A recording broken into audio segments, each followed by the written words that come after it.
What's going on, everybody? Kyle from The Simple Life. Today I'm going to go over the VXR versus the V3 and why I made the switch. So first off,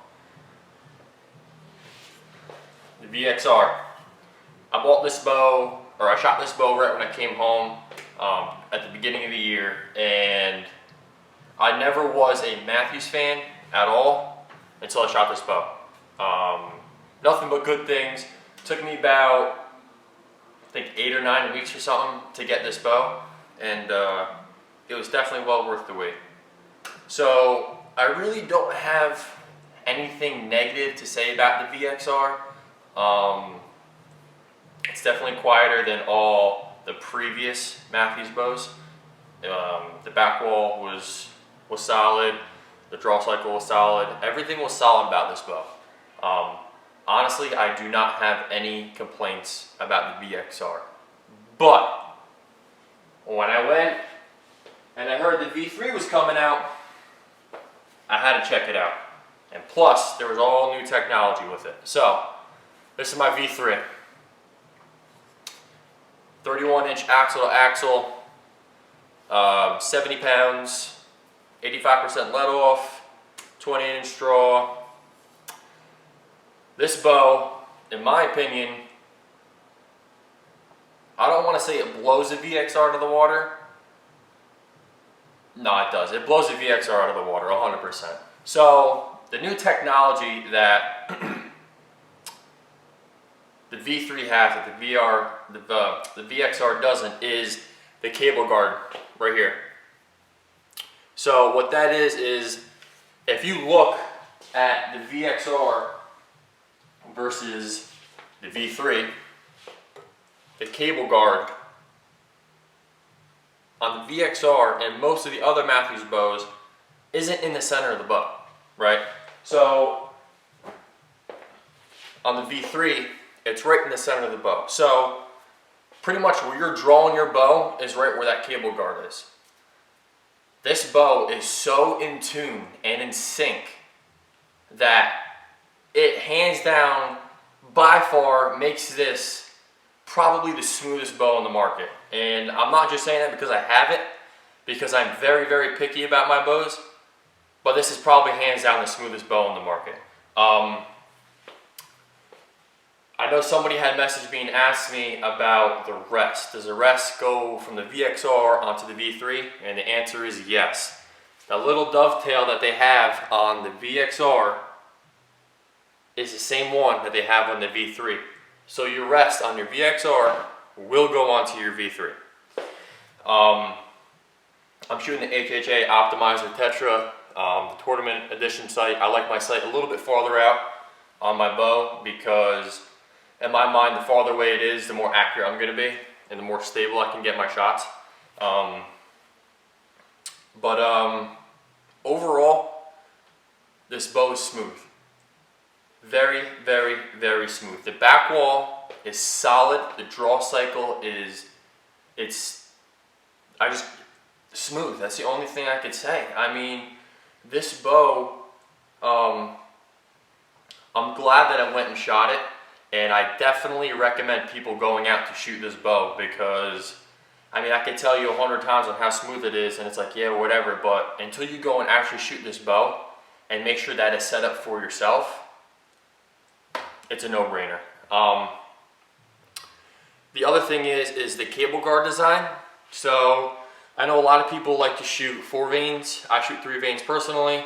The whole cable guard and everything, you don't have to sit there and when you knock your arrow and you're tuning your bow, you don't have to sit there and keep on turning your arrow like 1/2 inch or 3/4 of an inch over just so you can get your vanes and your fletchings to clear.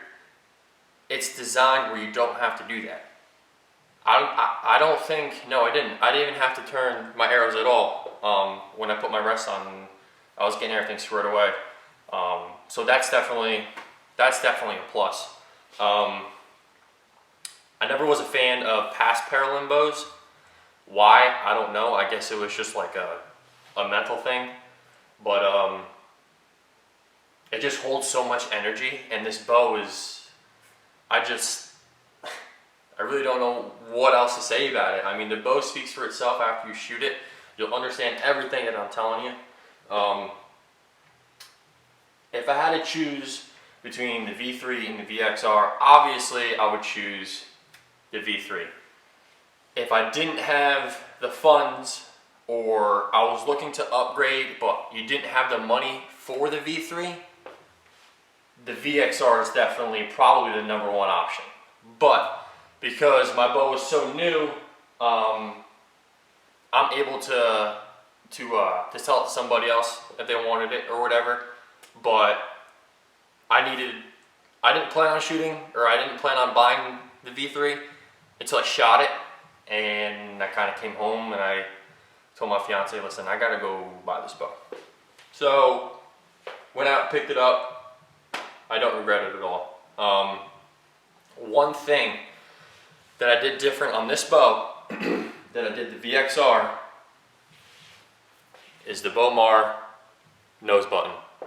I've been seeing social media blowing up about the nose button, so I had to have it. I needed to see what it was all about. I still had a kisser button on the VXR, so you could just take your kisser button and throw it out the window.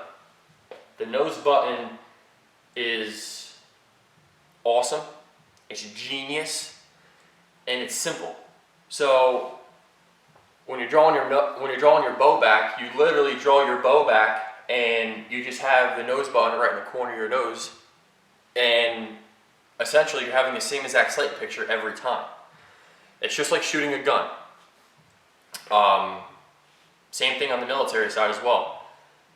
The minute that you take your cheek off of your firearm or your weapon, your sight picture changes. Whether, if you're looking through a scope, whether it's a centimeter, 1/4 inch, 1/2 inch, or 1 inch, your sight picture is not the same.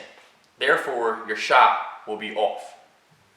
With the nose button, your shot won't be off as far as your sight picture. Yeah, you might pull it left and right or something like that, but your peep sight to your sight housing, everything will be the exact same with this nose button. I guarantee it. So, V3 by Mathews, 3 things with it: smooth, still on the lighter side at 4.5 pounds, and it's just an all-around great bow. So head down to your pro shop, shoot it, because you won't regret it, and you'll probably end up buying it. So V3 Mathews, go check it out.